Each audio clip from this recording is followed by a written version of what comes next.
দিকে দাও আগে। কি করবো এখন? কিছু বলবো নাকি? আসসালামু আলাইকুম। আসসালামু আলাইকুম ওয়া রাহমাতুল্লাহি ওয়া বারাকাতুহু।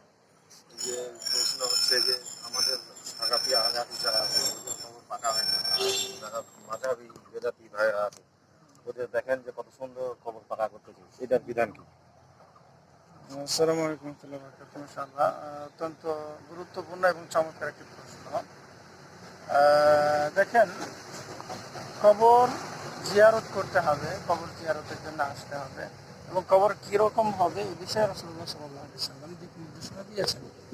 তো যে উঁচু কবরগুলোর ক্ষেত্রে রাসূলুল্লাহ সাল্লাল্লাহু আলাইহি ওয়াসাল্লামের বিধান হলো যে সেগুলো সব কিছুকে একেবারে সমান করে দিতে হবে। যেমনভাবে দেখেন, আমাদের মসজিদে নববীর পাশে বাকিয়া আল গারকাত রয়েছে, সেখানে রাসূলুল্লাহ সাল্লাল্লাহু আলাইহি ওয়াসাল্লামের অসংখ্য সাহাবী তারা সেখানে শায়িত রয়েছেন কবরে, অথচ কোনো কবর এরকম পাকা নেই। আমাদের